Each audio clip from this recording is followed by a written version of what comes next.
Good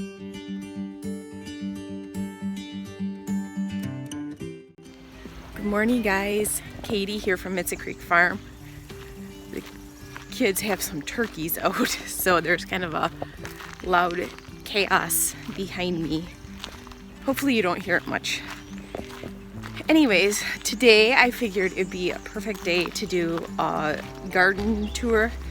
It's not really a garden tour because it's pumpkin patches and fields and the high tunnel, which is my garden. But it is coming along great and things are really growing well. And so it's pretty exciting. Yeah, everything I'm doing is like just winging it here. So I'm excited that things are actually working and they're not utter failures. So let me show you what's going on here. So it's hard to see in here because this grows up so quickly. I just weed whipped this a week ago. But these are the naked seeded pumpkins, and you can see everything has been blossoming every day. And so I will have to weed whip this again, probably today or tomorrow, to give the plants an extra boost.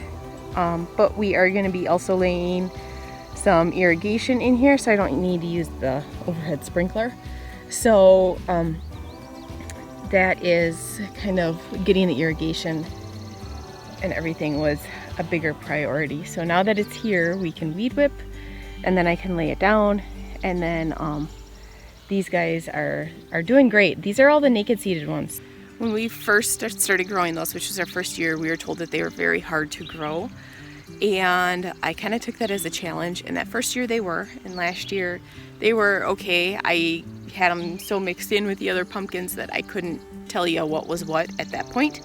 But this year they are growing really well. They are a lot smaller than the other ones, and I don't know if that's because this isn't tilled and that kind of stuff, or if it's because they're just naked seeded and they're not going to be as big and strong and vigorous as other pumpkin plants.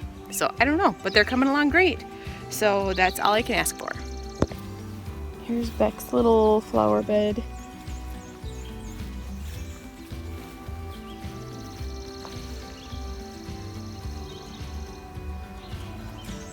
And he's got everything in here. I think these are a type of marigold. More marigolds, some weeds. This is milkweed. Some zinnias that we started from seed. Tomato plant, cosmos. There's some geraniums in there. So this will be blooming all year. There's a daylily. I think those down there are also daylilies, but I'm not certain.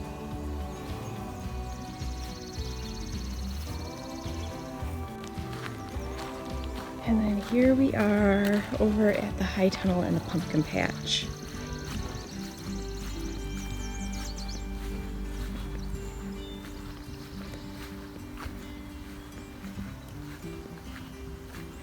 These smaller plants over here are melons, and we just transplanted those like last week.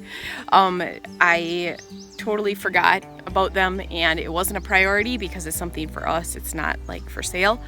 So they are smaller than I would like, but they are still looking pretty good. They're healthy, they're vibrant, and they're growing quickly. So that's all I can ask for. And then our pumpkins are doing amazing. We've pretty much eliminated the cucumber beetles, but every once in a while I find one, and I think they were living in the weeds all along the edge and like in the back and stuff. So we took the temporary fence and we put it actually goes over the black here, and we were taking it and so that the cows and the sheep could graze it down. And so that has really helped, I think, because it's given them a spot where they can't live. Oh, it looks like we might have a few more over here. So I'll have to spray these again. The neem oil does seem to be working, and I don't want to use anything too much stronger. I did dust most of these with diatomaceous earth, but I don't want to kill the pollinators. So that is my battle. You know, somebody in a previous comment said to use 7 dust or 7 spray or whatever, and my concern is that it would kill the pollinators. So I'm not quite sure, but it looks like we have 2 that were eaten last night, and so I need to get those sprayed. And here we are in the high tunnel. Now it is a mess because cleaning in here has not been the biggest priority, but things are doing amazing. And so it is wonderful. This is like my little safe haven in here. I love it. It provides just so much peace. So over here we have landscaping fabric we have to put down yet. We were going to get this the landscaping fabric down a few weeks ago, but then the back pumpkin field had gotten hit with whatever it was, and so we obviously that was the bigger priority at the time. So I got to get this. I'm hoping I can get it done today yet, because they're getting big enough that I need to start trellising them. These tomatoes here I think are yellow pear, and they were just kind of extra plants, and so I don't have the labels for them, but looking by the shape, they definitely look like a pear-shaped tomato. So these 3 I think are yellow pear, and then over here I believe these are early Cascade. That's what those 2 tags say, but then I think that one is as well. So we will be having lots of early Cascade tomatoes, and they are already forming tomatoes. I find it amazing the size difference. Now granted, we only transplanted these a few weeks ago, but the size difference between these ones and the ones down there is just absolutely crazy. So this bed here is my Amish paste, and I don't know if you guys can see this, but we got tomatoes. And most of the plants have some sort of tomato already started.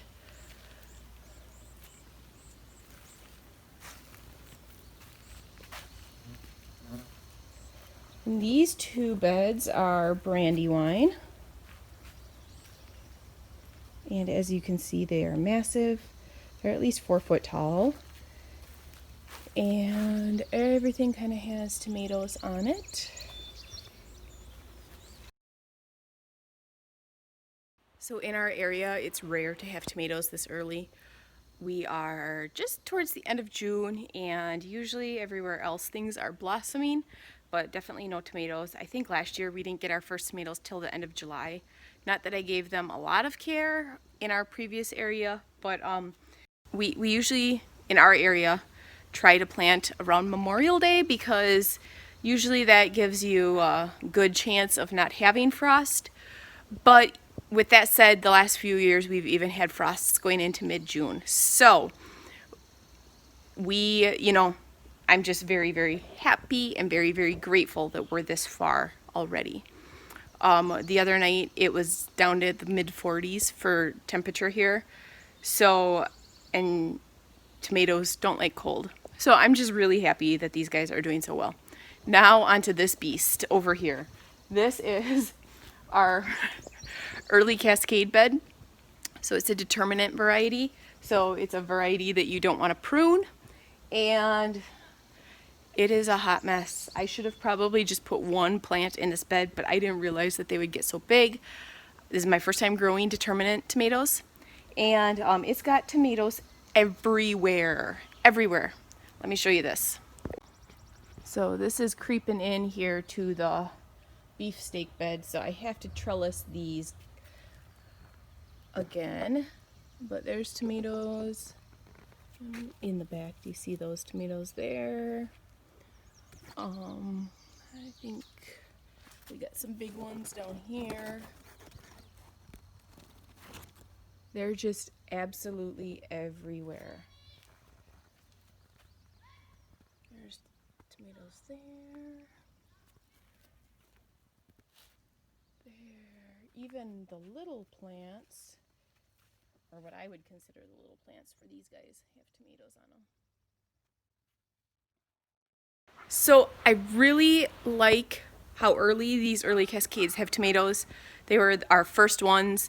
They're producing like crazy. So I really like them. I think next year though, 1, maybe 2 per bed, and I need to look and see more of the guidelines on pruning them before they get, I know that you can prune them, I just don't know when. I know that you can't after a certain point, so I haven't. I actually did prune the bottom in the beginning so that there were no little branches on the ground, but after that I've left it be, and it's gonna be interesting. It's gonna be definitely interesting. So next we have our peppers. These are our bell peppers. This is one of the beds, and they're coming along great. We do have some ants in there, and so they like to munch on the leaves, and oh my gosh, look at this. Not like that last night. So I need to figure out a solution for that. But we do have lots of blossoms and lots of little tiny peppers growing in there. So that is wonderful. These peppers were all like misfits. They were too small to sell and that kind of stuff. So I'm very, very happy with how big they are and how well they're doing. Over here we have our telephone peas. Lots and lots of peas going on here. And I put this shade cloth, it came with our dog kennel, but I put it up there to provide some shade, and then we have this umbrella because they were getting too hot, and so the leaves, like you can see here, the leaves were dying. I think it's because they were getting too hot and too much sun, because it would get pretty hot in here. So this has helped to give them some shade and they can cool off. Adding the shade cloth and the umbrella has helped eliminate some of that afternoon sun, and it seems to really have helped. These guys I'm thinking are almost done. Originally these were going to be peas for us to freeze so that we could have peas over the winter, fresh peas over the winter, and they are getting eaten just how they are. So we will pick and pick and pick, and then we'll use them at supper or whatever as snacks. And then we'll pick some more and eat them with supper or lunch or as snacks. So that's okay. It's wonderful to have fresh grown produce, especially this early in our season. And so we're just changing plans, and we're just going to use them as like sugar snap peas or something like that. There are other peas, and as you can see, they also have lots of peas on them. And they're doing great. They go all down there. I do need to come in here and weed this again. It's crazy how quickly the weeds grow in. And then behind there are carrots, and they're doing really well too.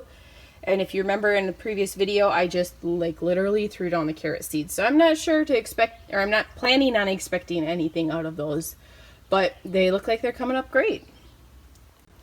So over here, let me show you where we're at. We're just across on the north side of the high tunnel from the peas, so kind of the far back corner. And we have our beans. Now I was late planting these because we were just busy planting everything else, but they have shot up and they're doing great.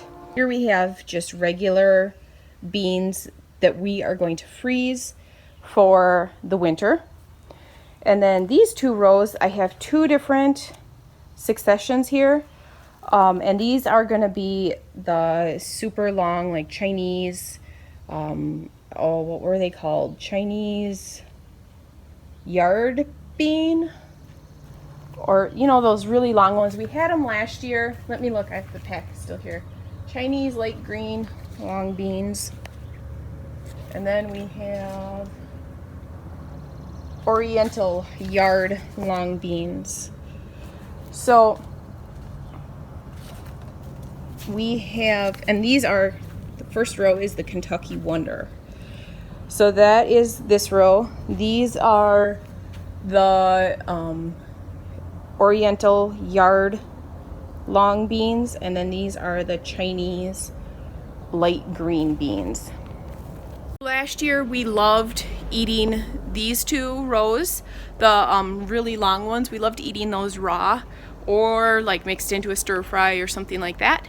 So my plan was is that I did these two successions so that once the peas are done, we can kind of start adding these to our meals and stuff. This row here, we're planning on taking the beans and freezing them. They're gonna grow really tall, so we're gonna trellis them up as they grow. And then over back here in this corner is they're bush beans, and so they will be a lot smaller. They won't need to be trellised, probably, hopefully. And we have, I believe there's about 30 there that are all up and sprouted and stuff. Mosquitoes, ugh, so tired of the mosquitoes. So then these little guys here, honestly, I don't have a clue what they are. They're tomatoes, I can tell you that much, and I am pruning them. But they were just like leftover plants, so I just planted them there. Then this is my bed of berries, crazy cherry, and Brad's Atomic, and man, they're really going to town here. I think that they get too much humidity in here. You can see these guys still have dew on them, so I think it's causing their leaves to curl. I'm not certain though, and it's just a few of them that are doing it, but they're producing, so they're really coming along. They're just it might be this variety that is doing this, because everything else is not having an issue. It's almost like all the little fuzzies right here on top are just collecting the dew and the rain. So I don't know. It doesn't seem to be like curly leaf or whatever that disease is. It doesn't seem to be that. It could also be too that it took me a while to get these trellised, and so everything was like down on the ground, and so maybe these leaves and stuff just got misformed. I'm not certain on that. So I'm just continuing to trellis them and stabilize them, trying to straighten them out as I go. But I'm assuming that this one is a berries crazy cherry. Do you see all those blossoms on there? I do have another tomato in there that should be planted. I just don't have room for it. So I don't know what ones of these are what. I do, I guess, have some tags down here. This was one that was pretty stressed, and so I planted it a while ago, so I'm not sure what that will be. It might just be a cherry tomato, not certain. But you can kind of tell, I'm guessing this is going to be a Brad's Atomic grape, because the berries crazy cherry literally have like this many blossoms on one little branch. So this bed is doing wonderful.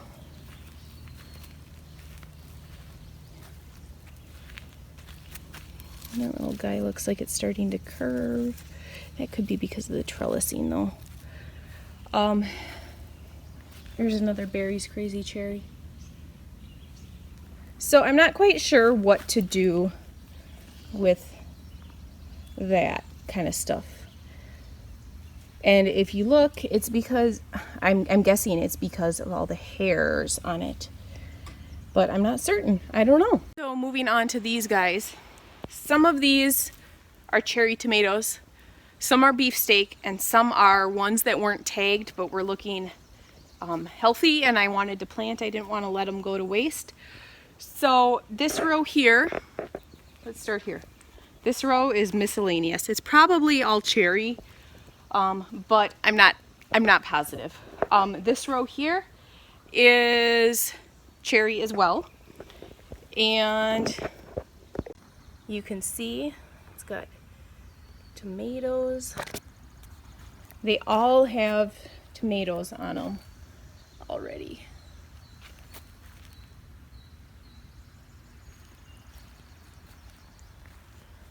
And then this row has beef steak in it, but then it also has some others. And so I'm not quite certain. These, I'm fairly certain, are beef steak, but these look to be possibly brandy. Maybe these are cherry and this is the beef steak. I'm not certain.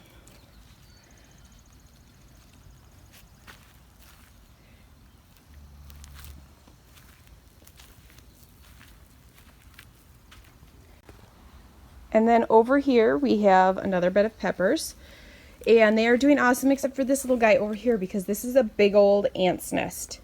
And I have done everything I can organically to get rid of these guys. I do want to try some of the borax, whatever it's called, and put in there. And as you can see, they decimated one pepper plant. I'm leaving that in there because my hope is that if they're killing these, I don't know if it died because it's so dry, because no matter how much I water, they all like just do whatever they do there. I don't know if it's that or if that they are like eating the roots and stuff. So I am leaving that there so that they can keep doing whatever they want on it and it doesn't spread to this whole bed. And to me, that might not be the right attitude to have about it, but to me that seems like the best solution at this point. I am probably going to have to find something, a stronger chemical to put in there because I can't lose this whole bed of peppers. That would suck. So, but I'm giving them this for now until I can get a solution for that figured out. And then here in the center, we have, I took these old, these showed up on our farm. I don't know if they came from my parents or Owen's parents, but they're old homemade tomato trellises. And we had 4 of them that I found laying in the back. And so I thought they would be perfect to trellis the zucchini and the cucumbers on. And so those 2 are straight 8 cucumbers. These 2 are zucchini. And then I realized that I had sold or given away all of my pickling cucumbers. So I started some more just right directly in the ground. And that's what those guys are coming up. So for these guys, I will get a bigger trellis. I'll actually just continue going up. I just didn't want to use any more cattle panels in case I needed them elsewhere. So once they get a little bigger, I will attach another cattle panel here and attach it to the ceiling so it's nice and sturdy. And then they'll have a very tall place to grow. So that is it. Right now we have nothing in that corner. We still don't have our sandpoint well in, but it is looking like a little Garden of Eden in here. Now behind me we have all sorts of stuff, and then on the other end we have all sorts of stuff. That is all stuff that needs to stay kind of in the high tunnel, but is stuff that needs to be stored. So like pots and tools and that kind of stuff. Down here we have landscaping fabric and we have cabinets. These are some awesome old tin cabinets that were in a previous building that our family owned, and we are actually going to be using that for the checkout stand and everything inside the stone coop. So I have to pressure wash the inside of the stone coop and then I can move that in. I just didn't want to have to pressure wash around it and then have to worry about them rusting.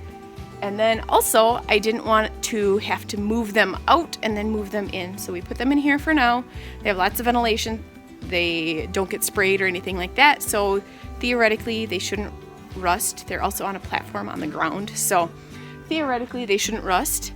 But those, I can't wait to get those out of here and then we can kind of get everything else. Good morning, Beck. Good morning. Now over here we have dirt because our mums are coming, and then extra plastic that we will need to fold up and get out of here. So just lots of little projects, but we are officially done planting and very exciting. We just need to clean up now and then I can really enjoy it in here.